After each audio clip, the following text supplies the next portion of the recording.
You just bought a pair of Nikes. They cost you $160. Want to know how much the person who made them got paid? Around $1 a day. And that's not a discount, that's a system. And Nike didn't stumble into it by accident. They built an empire on it. So let's talk about how the most iconic sportswear brand in the world keeps getting away with this, and why no one's holding them accountable. Nike didn't start as the sneaker giant we know today. It started in a small basement in Oregon with a track coach, Bill Bowerman, and a businessman, Phil Knight. They had a simple vision: create better running shoes, sell them to athletes, and make a little money on the side. Fast forward a few decades, and they're racking in billions. But there's a catch. To keep the costs low and the profits high, Nike didn't just outsource the labor, they outsourced the ethics too. Nike doesn't own factories, they never have. Instead, they rely on suppliers in developing countries where labor laws are weak, wages are even weaker, and the work conditions, well, let's just say that they're less than ideal. The numbers? Incredible. Nike's annual revenue, over $45 billion. Workers in their supply chain earn pennies on the dollar. And if you think that's where things got ugly, think again, because this is where the nightmare really begins. In the early 90s, Nike was cruising at full speed, racking up sponsorships and signing deals with athletes like Michael Jordan, Tiger Woods, and Serena Williams. But behind those endorsements, a much darker reality. It all came crashing down in 1991. That's when the first major expose hit. A journalist named John R. MacArthur dropped a bombshell. Nike was running sweatshops.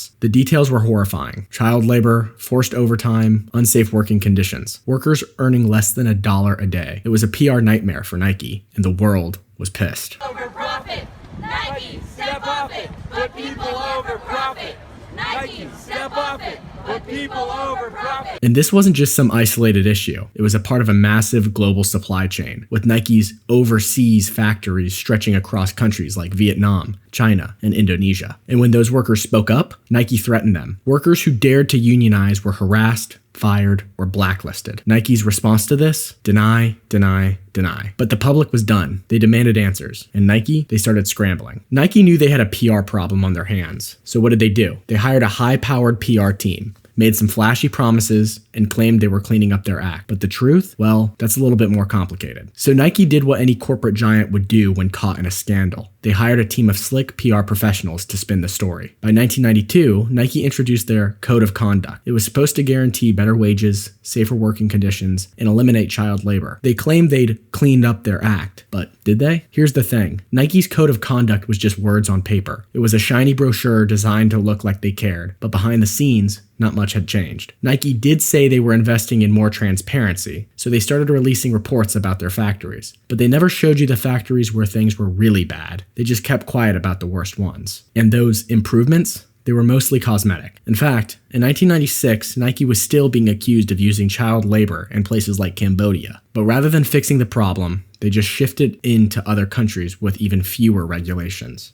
Nike wanted the headlines to read, "We fixed it. We care about our workers." But the truth was, those factories were still churning out shoes, and Nike was still profiting from it. The bottom line? Nike's new image was working. The public didn't care enough to stop buying their sneakers, and Nike's profit kept soaring. Meanwhile, workers still in sweatshops. Now let's talk about the real kicker, the hypocrisy. Fast forward to the 2010s. Nike was no longer just the king of sneakers. They were the brand. They were standing up for equality, racial justice, and mental health awareness. They even partnered with Colin Kaepernick, the NFL player who took a knee during the anthem to protest police brutality. It was a bold move, and a move that made them look like they were on the right side of history. Nike was positioning itself as a champion of progressive values. But wait, what about the workers who were actually making those clothes? Nike's profits were skyrocketing, but workers in places like Indonesia were still earning less than the price of a meal. They were still stuck in the same factories Nike had been criticized for in the 90s. So while Nike's boasting about its commitment to diversity, equality, and social justice, let's not forget the sweatshops, the child labor, the impossible working conditions,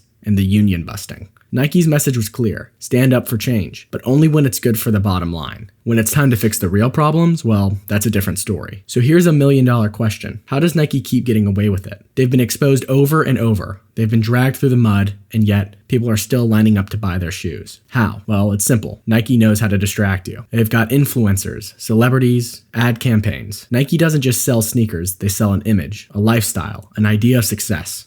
It's all about looking cool, feeling empowered, and, whether we like it or not, buying into a brand that's somehow tied to winning. And that's where it gets tricky. The more Nike can control their narrative, the less we care about their supply chain issues. But it's not just about manipulation, it's about convenience. Nike shoes are everywhere. They're on the feet of your favorite athletes, your friends, even you, and they're hard to ignore. Nike knows that most people don't want to think about where their clothes come from, especially when those clothes are so ubiquitous. It's easier to let the image of Nike's brand, powerful, progressive, world-changing, distract from the reality of what's going on behind the scenes. They've made their billions by keeping that reality hidden in plain sight. You don't have to boycott Nike, but the next time you lace up your Nikes, ask yourself, do you know who made them? Nike has built an empire on more than just great marketing. They built it on cheap labor, hidden behind the shiny facade of celebrity endorsements and corporate social responsibility. We're living in a world where the price of our clothes is tied to someone else's suffering. And Nike, well, they're still running the game. The real question is, how much are we willing to ignore for the sake of convenience? Nike's empire isn't going to crumble overnight, but if we don't start asking the hard questions, if we don't demand real accountability, then they'll just keep selling us the same myth. So the question is, do you believe in Nike or do you believe in what's behind it?